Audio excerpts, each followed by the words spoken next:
Dito sa Papa Dudut Stories, ikaw ay hindi nag-iisa.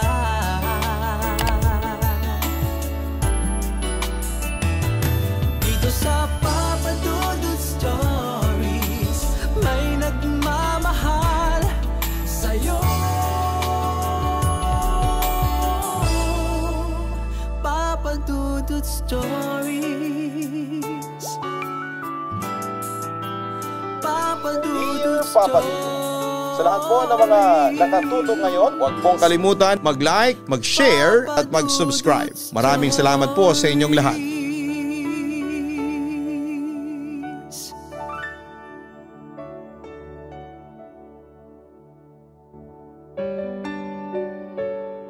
Ang totoong pag-ibig ay walang tinitignang kulay o kasarian.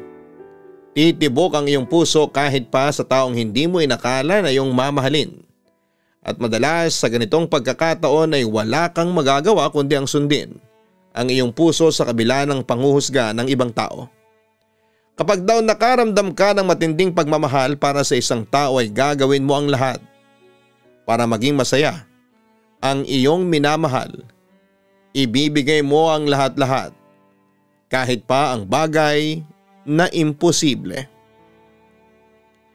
Dear Papa Dudut, magandang araw sa iyo. Nasa healing stage pa ako sa ngayon sa recent breakup ko sa aking ex-boyfriend na matagal kong nakasama habang sinusulat ko ito. Masakit man pero kailangan kong tanggapin na hanggang doon na lamang ang aming kwentong dalawa. Naisip kong ipadala ang kwento ko sa inyo para kahit papaano ay gumaan ang aking nararamdaman sa ngayon. Wish ko lang ay may aral din na mapulot ang mga listeners mo sa kwento ko. Lalo na sa mga kagaya ko na isang trans woman. Ako nga pala si Natalie, 33 years old. Para sa hindi nakakaalam kung ano nga ba ang trans woman, kami po ay pinanganak na lalaki na may pusong babae at babae ang turing namin sa aming mga sarili. Tapos na rin ako sa aking transition, kaya kapag nakita mo ako ay aakalain mo na isa akong babae. Pero proud po ako na lahat ng ginastos ko sa mga ipinagawa ko sa sarili ko ay galing sa aking bulsa at hindi ako nang hingi sa kahit na sino. Bata pa lamang ako ay alam kong gusto ko nang maging ganap na babae. Malambot na ako dati pa, Papa Dudut.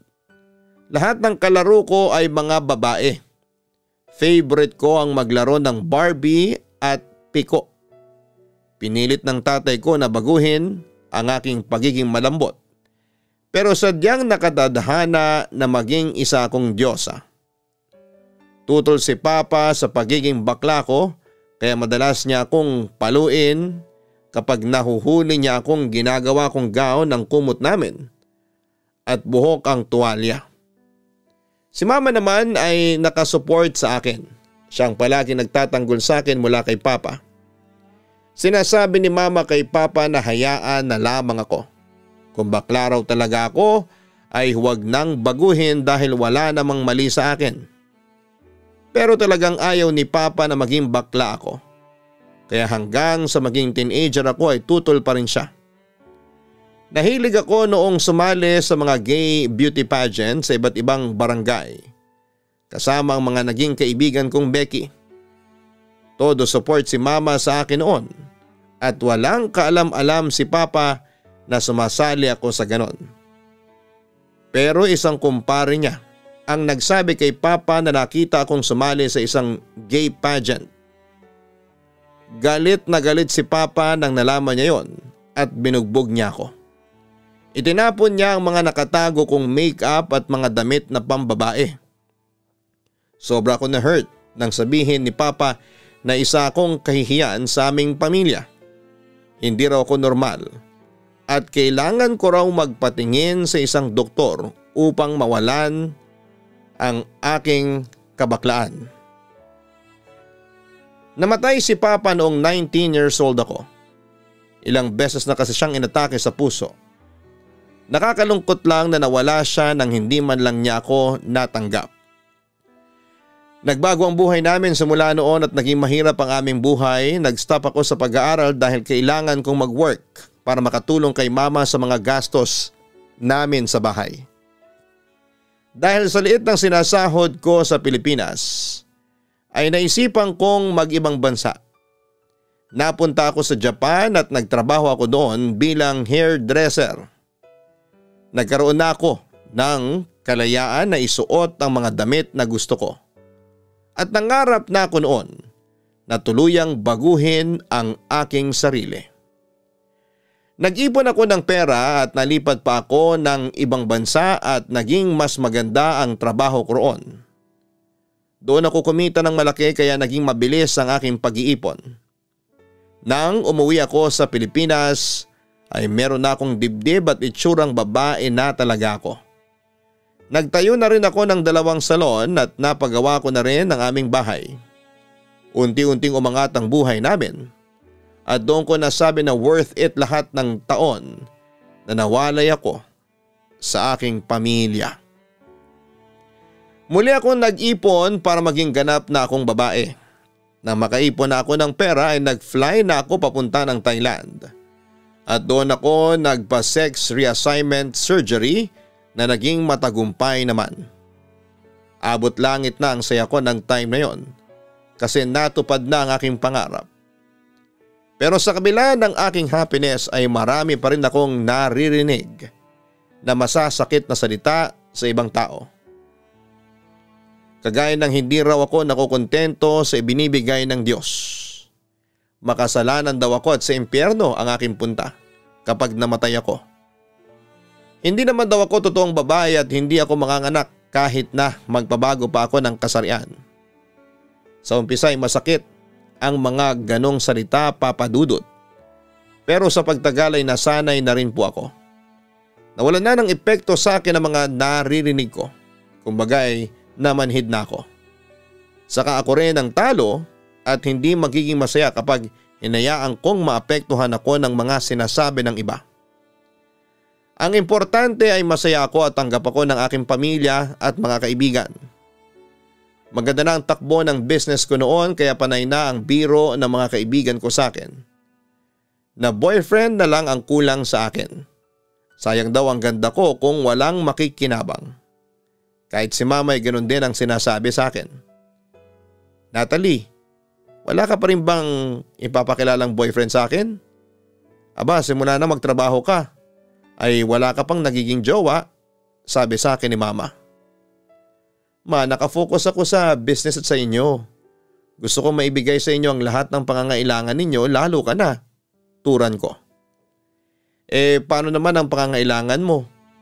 Hindi kita pinagbabawalan na makipagrelasyon, anak. Siguro sa pagkakataon na ito ay maganda rin na mag-focus ka sa sarili mo. Payo ni mama. Hindi alam ni mama at ng mga kaibigan ko na ilang beses na ako nagkaroon ng boyfriend. Hindi ko nga lang sinasabi sa kanila dahil lahat ng naging ex-jowa ko ay tinatago ko. Parang kinakahiya nila na meron silang jowa na isang trans na kagaya ko. May iba pa nga na nalaman ko na pinagkaperahan lamang ako. Kaya lahat sila ay hindi nagtagal. Kung alam lang sana ng lahat na nangangarap din ako ng isang boyfriend na makakasama ko habang buhay. Yung hindi ako lolokohin, hindi ako peperahan at ipagmamalaki ako sa lahat. Yung hindi ako ikakahiya, Papa Dudut. Sabi nga nila kapag hindi mo hinihintay ang isang bagay o kung ano pang ang hindi mo ipinagdadasal ay siya pang dumarating. Noon ay nakilala ko si Ralph sa wedding ng kaibigan ko. Matanda ko sa kanya ng 2 taon. Napansin ko na panay ang dikit sa akin ni Ralph, lalo na noong reception ng kasal. Nagtatanong siya sa akin ng mga bagay na kung tutuusin ay walang kwenta. Para bang gumagawa lang talaga siya ng way para magkausap kaming dalawa. Kinukuha pa nga niya ang number ko pero hindi ko ibinigay. Pakipot pa talaga ang lola mo, Papa Dudut. Pogi si Ralph at malakas ang datingan niya. Pero ayokong magpabudol sa ganon kasi based sa mga naging ex ko, ang mga ganong lalaki ay manloloko.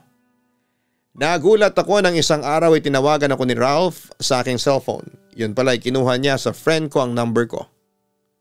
Ralph, bakit mo ba ako kinukulit? Ano bang gusto mo? Tanong ko kay Ralph habang magkausap kami sa phone. Yung totoo? Gusto kita, Natalie. Unang kita ko pa lang sa'yo ay nagustuhan na kita. Kaya sorry kung magiging mabilis ako ha. Gusto kitang ligawan. Diretsong sabi ni Ralph. Nawindang ako ng bongga sa revelation ni Ralph Papadudut. FYI lang, baka hindi mo alam na trans ako ha. Para sa kaalaman mo, pagtatapat ko pa sa kanya. Alam ko, unang kita ko pa lang sa'yo alam ko na. Kaya nga nagtataka ako kung bakit ako nagkagusto sa'yo eh. Kasi ito ang first time na nagkagusto ako sa kagaya mo, ang sabi pa ni Ralph. Kinilig ako pero hindi ko yon pinahalata sa kanya, Papadudut. Na-feel ko na sincere siya sa mga sinasabi niya kaya pinagbigyan ko si Ralph. Naligawan ako at patunayan niya ang sarili niya sa akin. Ilang beses kaming lumabas at nag-date at never niya akong pinagbayad na mga kinain at pinuntahan namin. Palagi din siyang may pa-flowers at chocolates sa akin na never ko na-experience sa mga naging ex-jowa ko.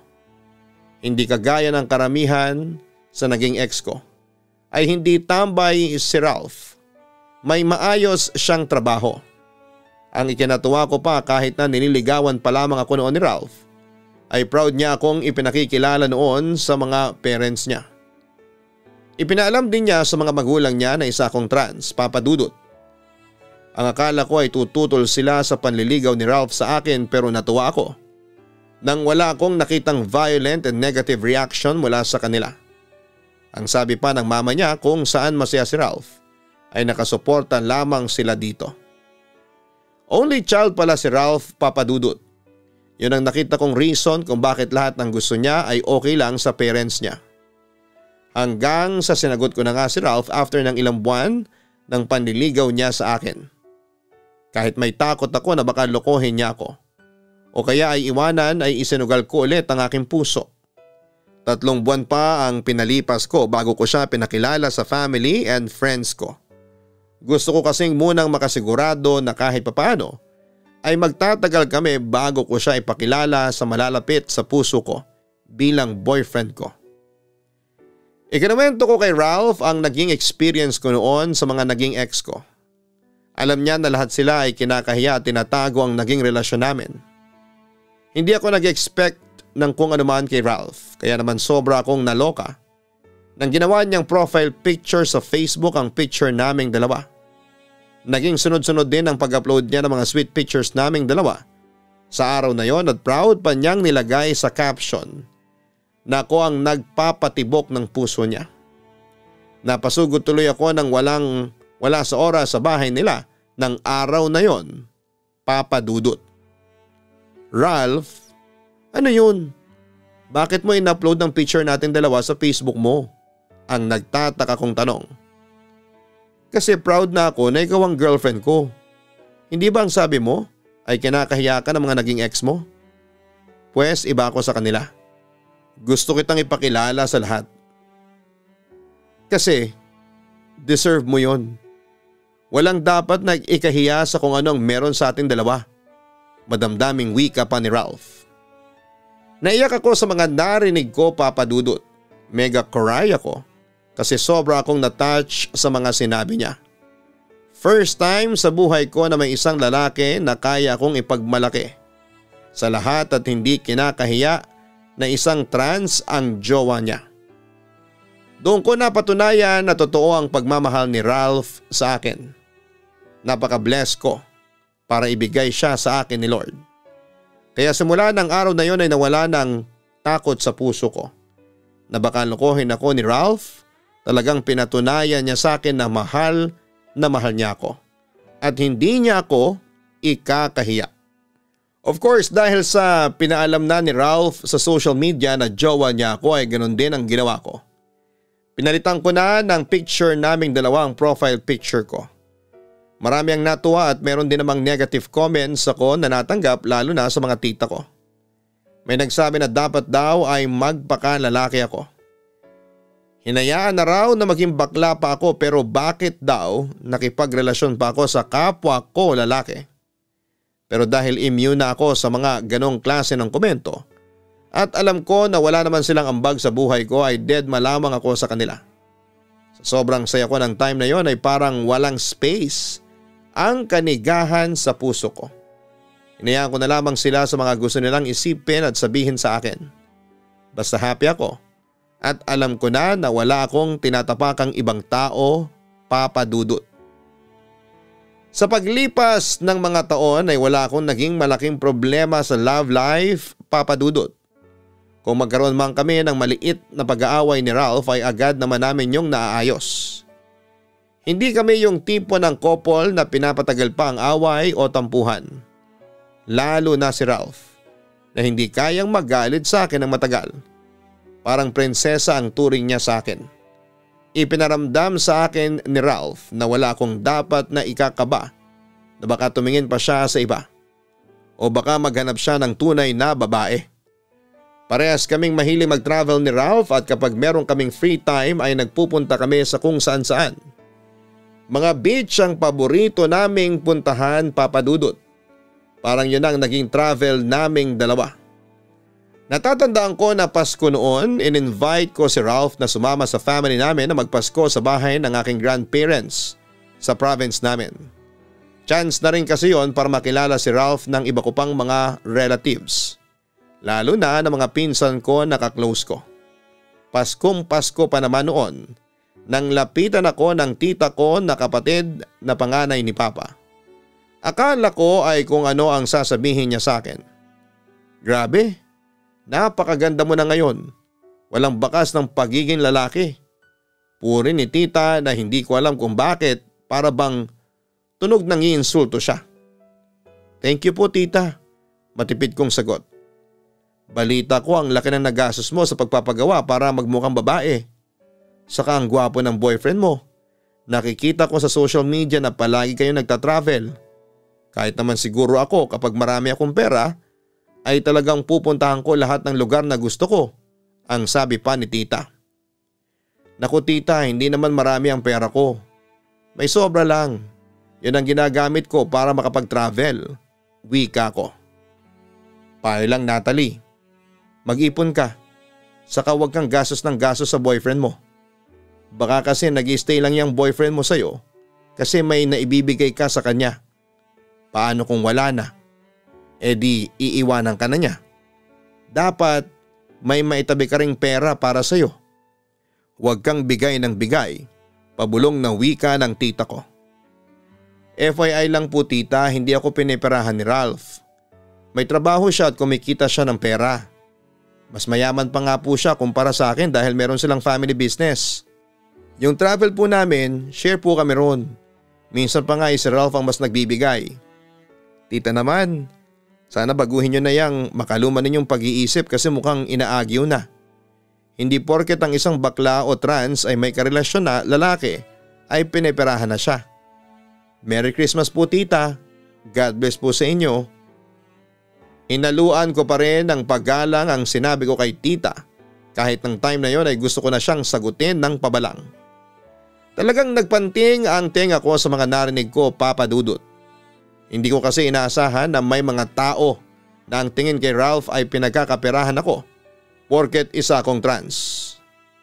Kagaya ng sinabi ko ay masyado nang makaluma ang ganong opinyon. Oo, hanggang sa ngayon ay nangyayari pa rin yon. Meron pa rin miyembro ng LGBT na pumapayag na piniperahan o ginagamit sila ng jowa nila. Pero hindi lahat. Mas marami pa rin ang nagmamahalan dahil mahal talaga nila ang isa't isa. At isang patunay ng relasyon namin ni Ralph, Papa Dudut. Nalungkot ako sa katotohanan na yon, Papa Dudut. Kaya sinabi ko yon kay Ralph. Very open kasi kami sa isa't isa at wala kaming inililihim. Hayaan mo na lang ang ibang tao na mag-isip ng kung ano sa atin. Ang importante naman ay alam nating dalawa ang totoo, sabi ni Ralph sa akin. Ewan ko. Pero nasaktan ako sa mga sinabi ng tita ko. Ganun pala ang tingin nila sa relasyon natin. Pera-pera lang. Wika ko. Mas marami pa tayong maririnig na mas matinding salita sa future, Natalie. Remember, nasa Pilipinas tayo at dito sa bansa natin, hindi pa talaga tanggap ng iba ang ganitong klase ng love. Dapat mas maging matatag tayo. Kasi kung hindi ay tayo rin ang talo kapag nagpa-apekto tayong dalawa, ang sabi pa ni Ralph. Nakakatuwang isipin na mas matatag si Ralph kumpara sa akin pagdating sa mga ganong bagay. Hindi ko yun ine-expect mula sa kanya. Pero sabi nga lahat ng tao ay may hangganan.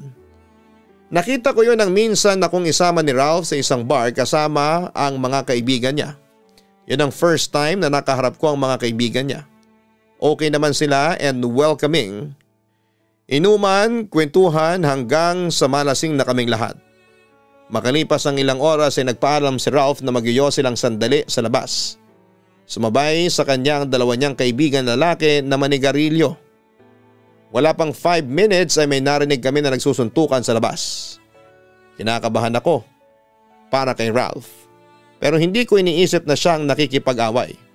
Kilala ko kasi ang boyfriend ko. Hindi niya ugali ang makipagbasag ulo kahit pa lasing siya.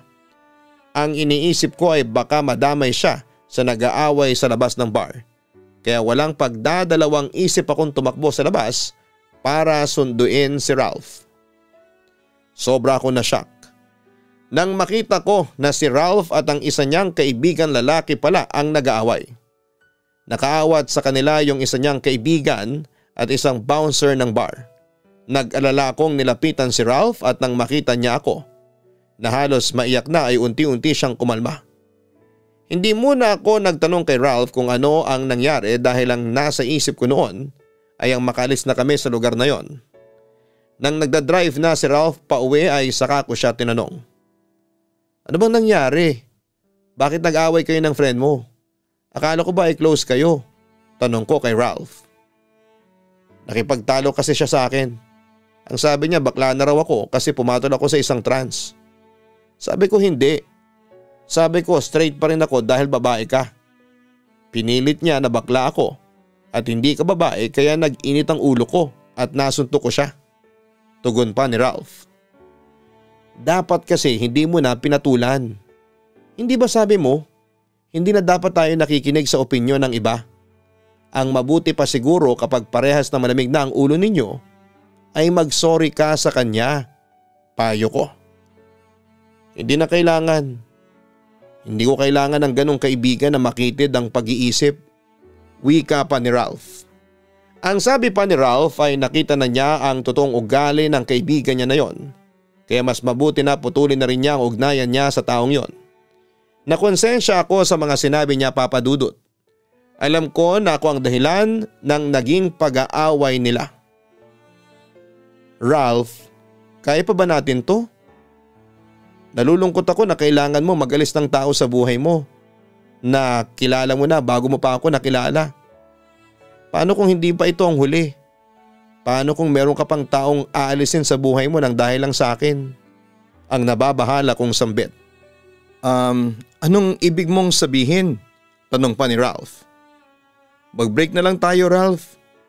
Ayokong ako ang maging dahilan para maubos ang taong malapit sa'yo. Siguro mas magiging madali ang buhay mo kapag totoong babae ang naging girlfriend mo. Turan ko habang umiiyak. Ano bang mga sinasabi mo, Natalie? Dahil lang doon ay makikipaghiwalay ka sa akin? Hindi makapaniwalang sabi pa ni Ralph.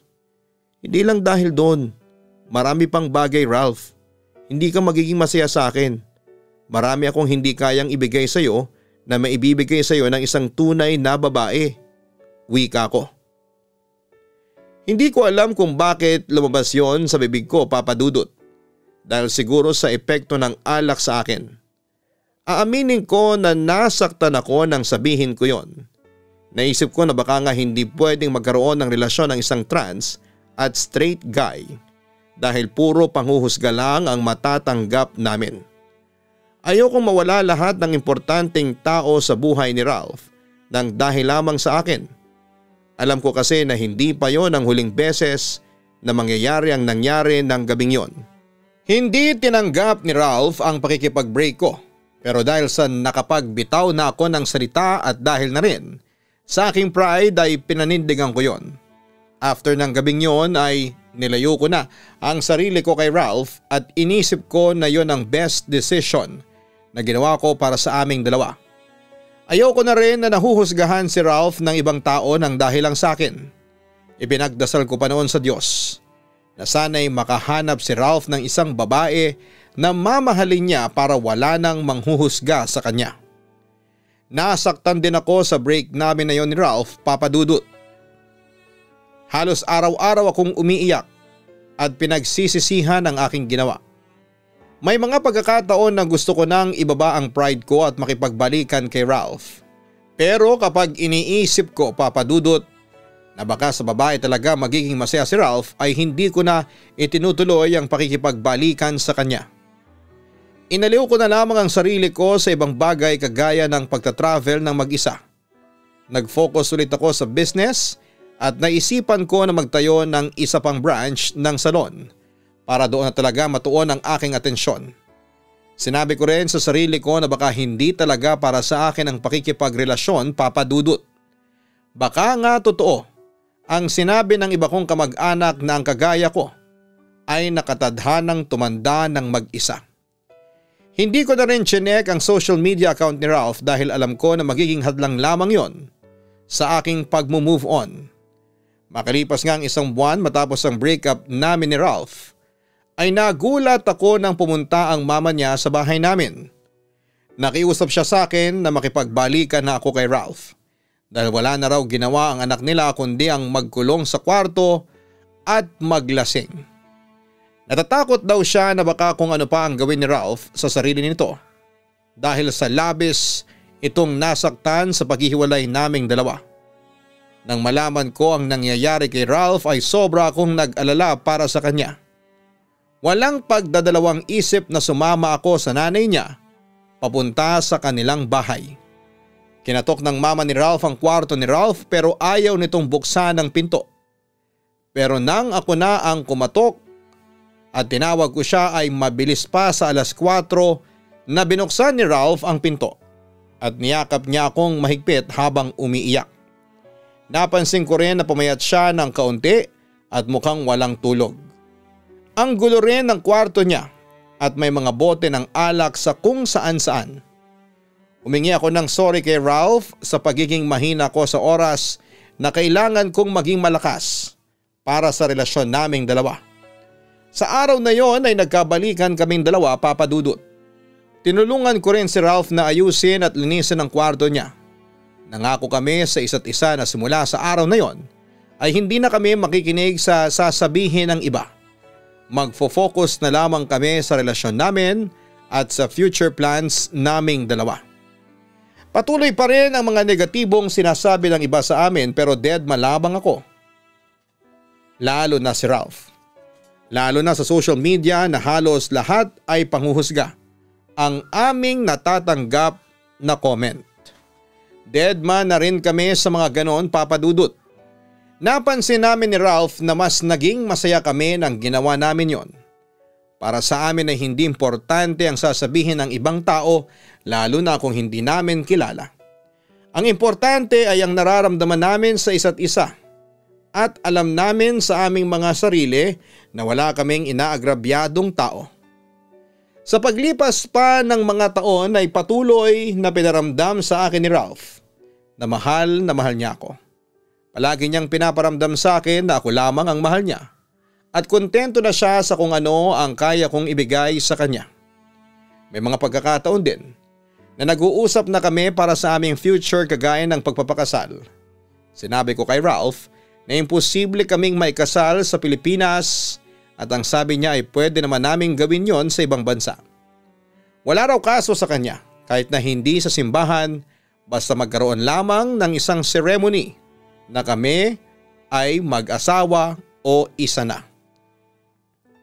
Isa sa mga anniversary na hindi ko makakalimutan ay nang magpunta kami sa Singapore, Papa Dudut. Yan ang first time namin na nag-travel sa labas ng bansa. 2019 yon nangyari. Talagang sinulit naming dalawa ang time namin doon. Mas napag-usapan din namin ang aming future plans. Lalo na ang pagkakaroon namin ng aming sariling pamilya. Ralph, alam mo naman siguro na hindi kita mabibigyan ng anak, di ba? Okay lang ba sa'yo? Tanong ko sa kanya. Oo naman, nung umpisa ay tanggap ko na yan. Pero pwede naman tayo mag-ampon. Saka marami ng paraan ngayon para magkaroon tayo ng sariling anak. Tugon pa ni Ralph. Kung pwede nga lang mag-transplant ng matres matagal ko nang ginawa. Biro ko. Hindi na kailangan. Kontento na ako sa iyo at sa kung ano ang kaya mong ibigay. Pahayag pa ni Ralph. Sa sinabing iyon ni Ralph ay nawala na ang takot ko na iiwanan niya ako para sa ibang babae para magkaroon siya ng anak. Hindi ko na inisip na sa huli ay maghahanap siya ng isang babae. Aminado ako na straight si Ralph at malaki ang posibilidad na magkagusto siya sa isang babae, Papa Dudut. Pero ang bagay na yon ay inalis ko na dahil feeling ko that time ay kami na ni Ralph ang magiging magkasama sa panghabang buhay. Wala na kasi kaming problema. Tanggap na ng aming mga pamilya ang relasyon namin. Hindi namin tinatago sa lahat kung ano ang meron kami at hindi na rin kami apektado sa mga sinasabi ng ibang tao tungkol sa aming dalawa. Dumating na ang pandemic, Papa Dudut. Nawala na kami ng chance na makapagkita ni Ralph. Tanging video call na lamang ang naging paraan namin para mag-communicate.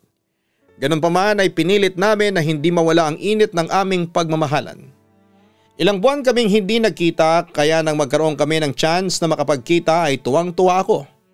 Ilang araw bago dumating ang araw ng aming pagkikita ay isang masamang balita ang sinabi niya sa akin.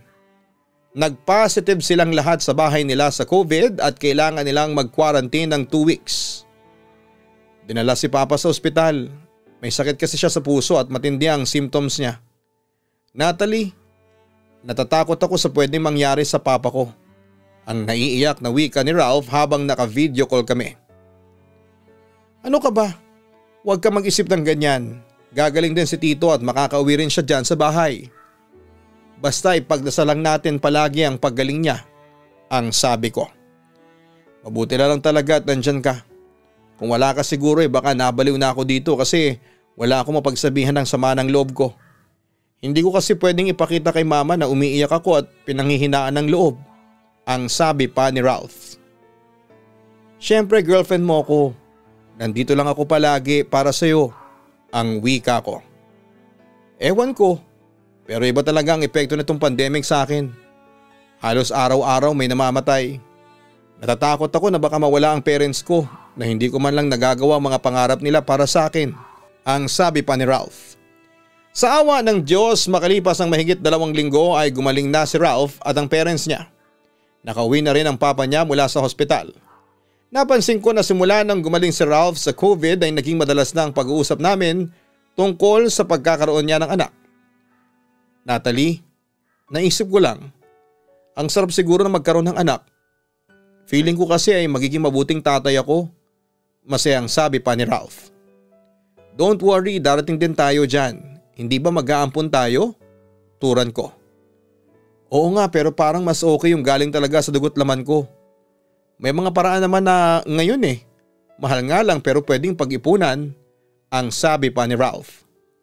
Halos araw-araw din siyang nagsisend sa akin ng picture at video ng mga cute na baby na nakikita niya sa social media. Hindi ko alam pero may na-feel akong something kay Ralph, Papa Dudut. Parang meron siyang gustong sabihin sa akin na hindi niya masabi. Kaya nang nagkita kaming dalawa ay tinanong ko siya kung may problema ba siya o baka may gusto siyang sabihin. Kahit sinabi ni Ralph na wala ay hindi ako naniwala sa kanya. Sinolo ko na lang ang bagay na napansin ko at baka kasi pagmulan pa yon ng aming pag-aaway. Isa pa sa napansin ko ay hindi na masyadong nakikipag-video call si Ralph sa akin. At kung minsan Papa Dudut ay parang wala na rin siyang gana na makipag-chat sa akin. Natutulugan na niya ako sa gabi habang magka-chat kami. Inintindi ko na lamang na baka nag-a-adjust pa siya dahil nag-iba na ang setup ng trabaho niya. O baka marami siyang iniisip na hindi niya masabi sa akin. Kagaya na lamang ng gabing yon. Magka-chat kami ni Ralph tapos ang tagal kong naghintay ng reply niya. Inassume ko na nakatulog naman siya. Dahil hindi pa ako inaantok ay naisipan ko na tingnan ang Facebook ni Ralph. Ginawa ko yon para antukin ako. May nakita akong nakatag na picture kay Ralph. Picture yon sa isang binyagan at kaibigan yata ni Ralph yung tatay ng baby. Nabasa ko sa comment na sinabi ng tatay ng baby na nagtatampo ito kay Ralph kasi hindi ito nakapunta. Ninong pa naman daw ito ng baby nito. Nakita ko na nag-reply si Ralph sa komento. Nag-sorry siya.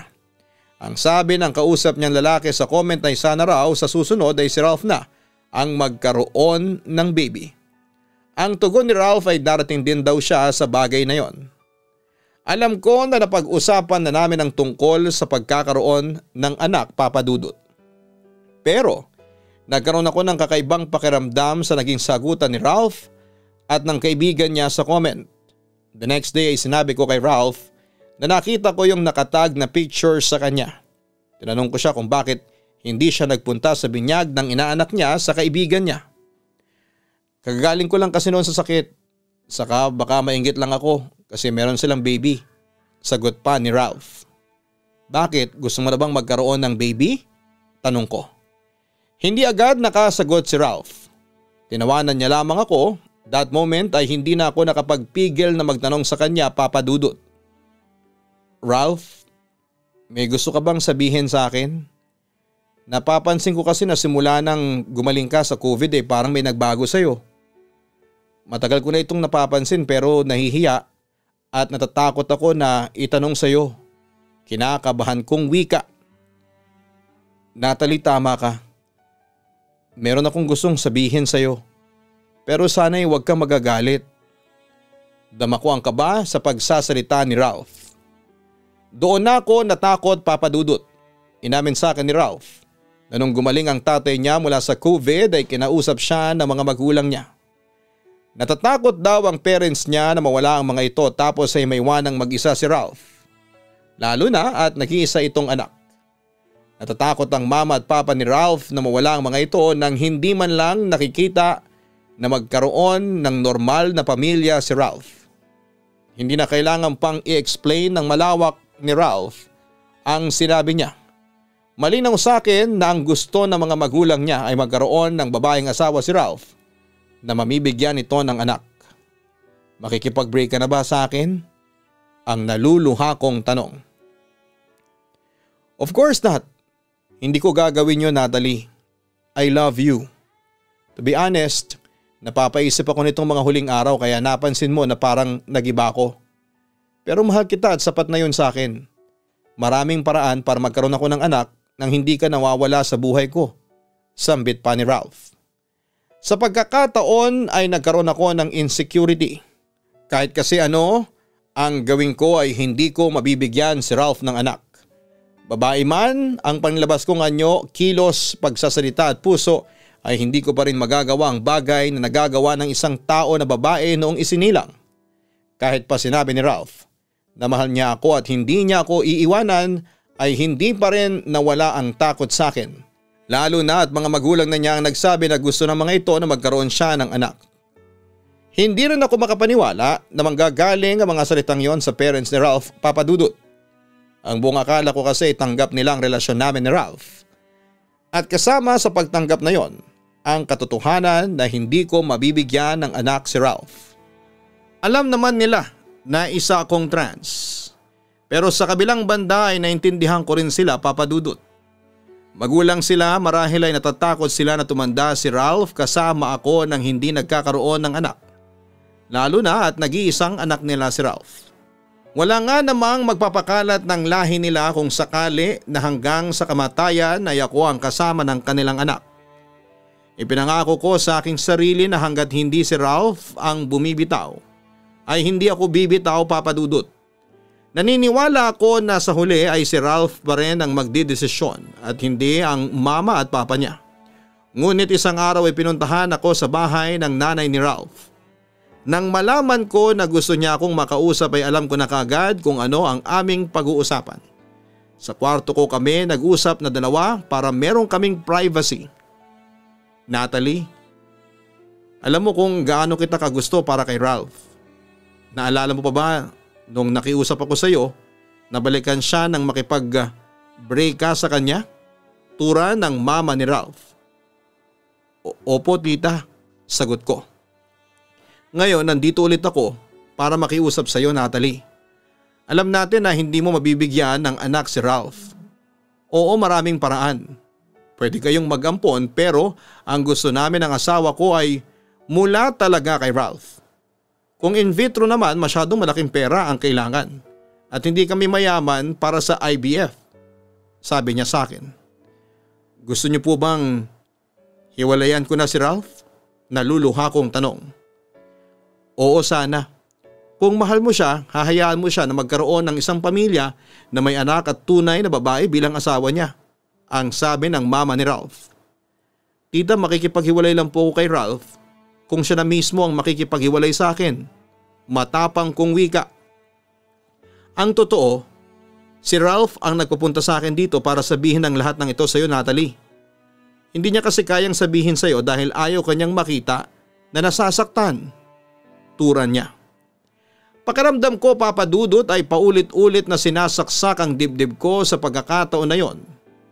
Hindi ako makapaniwala na gusto na pala akong hiwalayan ni Ralph upang makabuo na siya ng sinasabi nilang normal na pamilya. Masakit man ay sinabi ko sa nanay ni Ralph na hiwalayan ko na si Ralph. Mismong sa harapan niya ay tinawagan ko si Ralph upang sabihin na tinatapos ko na ang aming relasyon. Umasa ako na tututol siya pero mas lalo akong nasaktan nang pumayag si Ralph sa pakikipaghiwalay ko sa kanya, Papa Dudut. Ibig sabihin ay totoo ang sinabi ng mama niya sa akin na gusto na akong hiwalayan ni Ralph. Panay ang iyak at sorry ni Ralph sa akin, Papa Dudut. Hindi ko kayang hayaan na magkaroon siya ng bigat sa dibdib kaya sinabi ko sa kanya na wala siyang dapat na ihingi ng tawad dahil sinusunod niya lang ang gusto ng puso niya. Sinabi ko rin na huwag siyang mag-alala dahil magiging okay din ako at kaya ko ang aking sarili. Nang umalis na ang mama ni Ralph ay doon ako umiyak ng umiyak. Masakit para sa akin na makipaghiwalay sa lalaking ilang taong kong minahal. Pero wala na akong magagawa kung yon ang gusto niya. Nung una ay blinako si Ralph sa lahat ng social media ko. Pero last month ay natukso akong i-check kung ano na ba ang ganap sa life niya. Nasaktan ako nang malaman na meron na siyang girlfriend at buntis na ito ng 3 buwan. Alam ko susunod na ang pagpapakasal niya. Sa kabila ng sakit na aking nararamdaman ay inisip ko na lamang na hindi nauwi sa wala ang pagsasakripisyo ko dahil kaligayahan naman ni Ralph ang kapalit noon. Ngayon ay hindi pa rin nababawasan ang sakit na aking nararamdaman. May mga araw pa rin na umiiyak ako pero patuloy lamang ako sa paglaban sa buhay. Siguro ay pinagtagpo lamang kami ni Ralph pero hindi itinakda. Saka kahit papaano ay maswerte pa rin ako dahil napatunayan ko na meron pa rin lalaki na magmamahal sa kagaya ko. Kahit ilang taon ay naramdaman ko kung paano ang mahalin ng totoo. At hindi pa rin ako nawala ng pag-asa na matatagpuan ko pa rin ang lalaking magmamahal sa akin at mamahalin ko. Isang lalaki na makakasama ko hanggang sa aking huling hininga. Lubos na nagmamahal, Natalie. Sa larangan ng pag-ibig ay walang kasarian itong nakikita. Mamahalin mo ang isang tao sa kabila ng panghuhusga ng ibang tao. Bibihira man ang ganitong pag-ibig sa ating panahon ay may mga mapapalad pa rin na nakakatagpo ng isang tao na mamahalin siya kahit patutol ang buong mundo. Kapag nagmahal ka, kasama na dyan ang pagsasakripisyo. Kahit pa ang kapalit ng sakripisyo mo ay ang masaktan ka at mawala sa iyo ang taong mahal na mahal mo. Sabi nga kapag mahal mo ay palayain mo. Aanin mo ang araw-araw mo nga siyang kasama kung hindi na ikaw ang kaligayahan niya. Matuto tayong magkaroon ng malaking pangunawa at pagtanggap na may mga tao na makikilala natin at mamahalin tayo pero hindi mananatili sa ating buhay. Para po sa mga nakakatakot na kwento, mag-subscribe sa Kaistorya YouTube channel. Hanapin din po ang Gian Gianna Vlogs para sa aming family vlogs na weekly po ang aming pagpo-post. Maraming salamat po sa inyong lahat.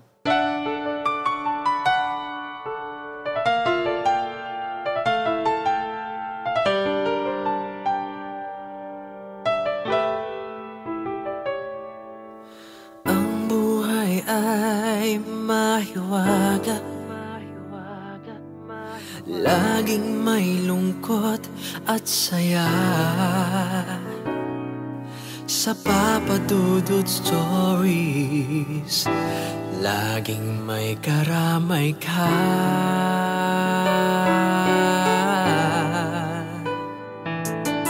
Mga problemang kay bigat,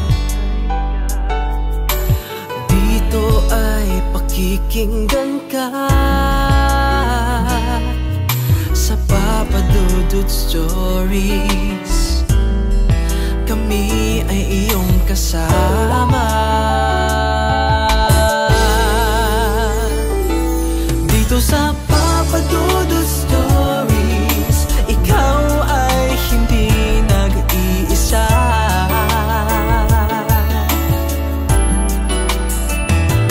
Dito sa Papa Dudut Stories, may nagmamahal sa'yo. Papa Dudut Stories, Papa Dudut Stories,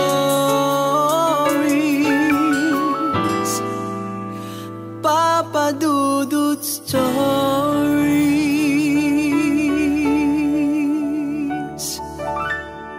Hello mga ka-online, ako po ang inyong si Papa Dudut. Huwag kalimutan na mag-like, mag-share at mag-subscribe. Pindutin ang notification bell para mas maraming video ang mapanood ninyo. Maraming salamat po sa inyong walang sawang pagtitiwala.